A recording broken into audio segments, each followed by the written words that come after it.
और आज हर घर से जवान बाहर है। और क्या हो रहा है, 15 दिन की शादी के हुए 15 दिन बीवी के मेहंदी का रंग भी अभी हथेली से नहीं उड़ा है। पंजाब और दिल्ली जाना पड़ रहा है कि नहीं पड़ रहा है। माँ बीमार है बिस्तर पर, दिल कहता है कि शायद मैं 2 महीने के बाद लौटूंगा तो माँ को नहीं देख पाऊंगा, फिर भी माँ को छोड़ के जाना पड़ता है कि नहीं पड़ता है। किसने किया है हमारा ये हाल? दिल्ली और पटना की हुकूमतों ने हमारे साथ ये जुल्म किया है। देखो, एक आदमी है, एक बच्चा है, उसका फूफा बड़ा अमीर था, मर गया। 2 दिन के बाद उसका खालू वजीर था, मर गया। 3 दिन के बाद उसका चचा मर गया। क्या बच्चा यतीम होगा? नहीं। बाप लकवे के बिस्तर में हो, जिस दिन बाप मर जाता है उस दिन बच्चा यतीम हो जाता है। जिस तरह से बच्चा बाप के मरने से यतीम होता है, जिस कौम का कोई लीडर नहीं वो कौम भी यतीम होती है।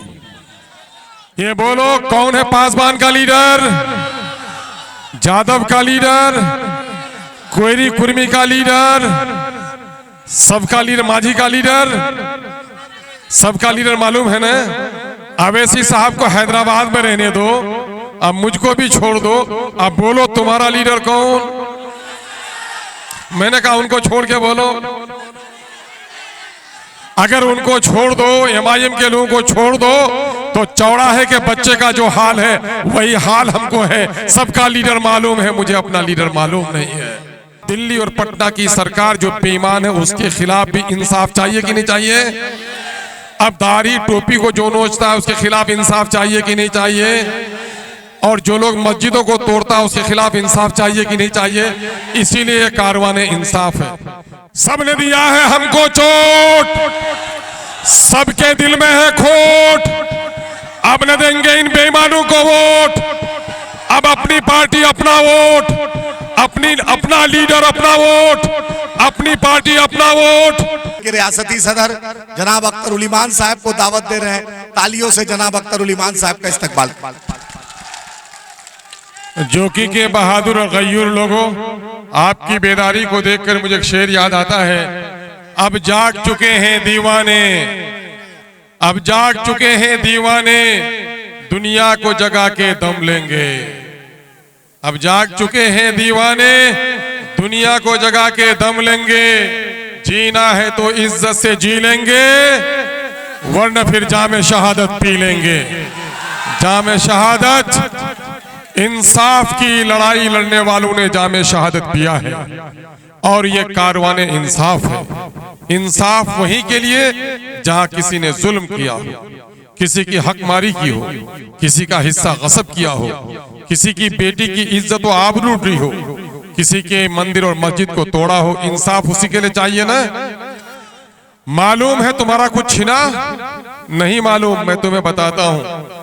देखो बच्चों, नौजवानों, मिल्लत के जिगर के टुकड़ों और मेरे बुजुर्गों, हमारा बिहार यह सीमांचल बहुत अमीर नहीं था, लेकिन आज से 40 साल पहले बिहार के दूसरे हिस्से का मजदूर आकर यहाँ काम करता था। हम खुशहाल थे ना, तभी आता था हमारे यहाँ। और आज हर घर से जवान बाहर है।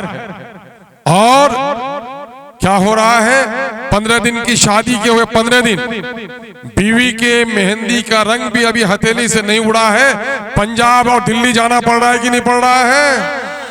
माँ बीमार है बिस्तर पर, दिल कहता है कि शायद मैं 2 महीने के बाद लौटूंगा तो माँ को नहीं देख पाऊंगा, फिर भी माँ को छोड़ के जाना पड़ता है कि नहीं पड़ता है।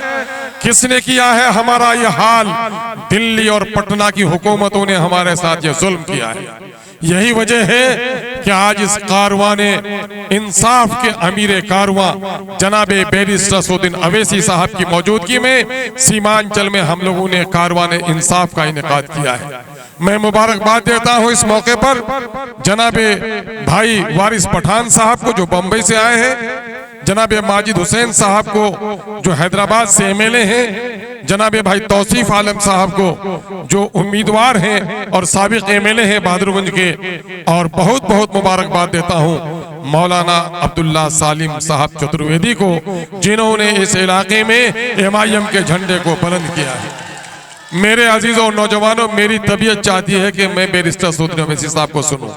2-3 बातें कहकर जुदा हो जाऊंगा। देखो, एक आदमी है, एक बच्चा है, उसका फूफा बड़ा अमीर था, मर गया। 2 दिन के बाद उसका खालू वजीर था, मर गया। 3 दिन के बाद उसका चचा मर गया। क्या बच्चा यतीम होगा? नहीं। बाप लकवे के बिस्तर में हो, जिस दिन बाप मर जाता है उस दिन बच्चा यतीम हो जाता है। जिस तरह से बच्चा बाप के मरने से यतीम होता है, जिस कौम का कोई लीडर नहीं वो कौम भी यतीम होती है। मैं तुम्हें पूछता हूं कि देखो, इस मुल्क में एक बच्चा चौराहे पे खड़ा था, उससे पूछा तुम्हारा नाम क्या है? उसने बता दिया जैद बकर। बस्ती के मुखिया का नाम, आलिम का नाम, डॉक्टर का नाम, सबका फटफट बचाया। कहा तुम्हारे बाप का नाम क्या है? बेटा, वो बच्चा खामोश हो गया था। क्या सोचोगे उस बच्चे के बारे में? 10 साल का बच्चा, गांव के सबको जानता, अपना बाप का नाम नहीं बताता। दिल में ख्याल आएगा कि शायद बाप मर गया होगा, शायद बाप चोर चक्का होगा जिसका नाम लेते हुए शर्माता है, या फिर बदनसीब माँ ने इसको बाप का नाम नहीं बताया। ख्याल आएगा ना? अच्छा, मैं बताऊं, मैं तुमसे पूछता हूं, पासवान का लीडर कौन? बोलो। रोटी नहीं खाए, दोपहर खाना नहीं खाया है ना? ये बोलो, कौन है पासवान का लीडर? जादव का लीडर, कोयरी कुर्मी का लीडर, सबका लीडर, माझी का लीडर, सबका लीडर मालूम है ना? अवैसी साहब को हैदराबाद में रहने दो, अब मुझको भी छोड़ दो। अब बोलो तुम्हारा लीडर कौन? मैंने कहा उनको छोड़ के बोलो। अगर उनको छोड़ दो, एमआईएम के लोगों को छोड़ दो, तो चौराहे के बच्चे का जो हाल है वही हाल हमको है। सबका लीडर मालूम है, मुझे अपना लीडर मालूम नहीं है।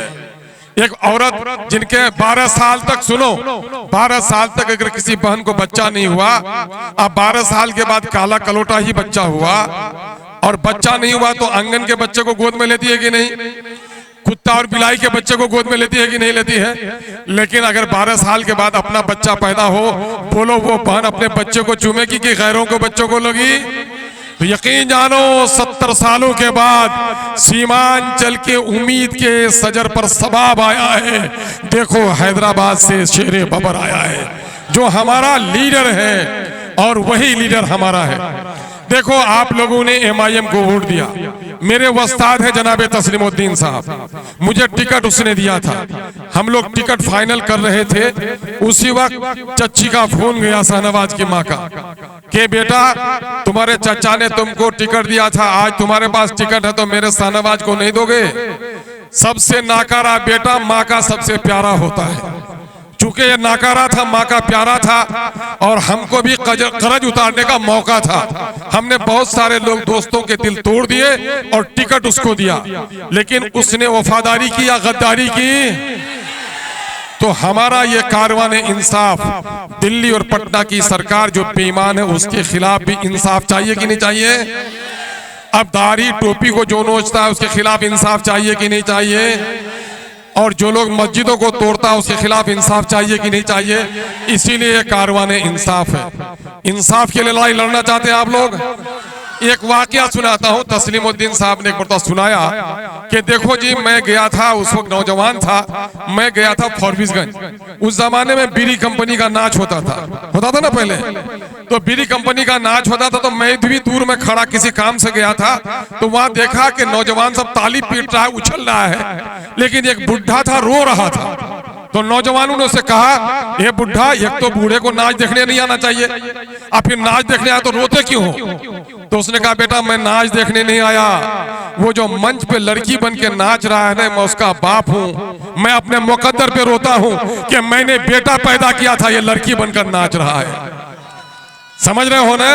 मैं समझता हूँ आज वो बूढ़ा बाप ही नहीं, पूरे जोकी की आवाम इस बात पर रो रही है कि हमने उसको वफादार समझकर एमआईएम का झंडा दिया था, आज वो गद्दारों की जमात में खड़ा हो गया है। इस गद्दार से बदला लेना है कि नहीं है?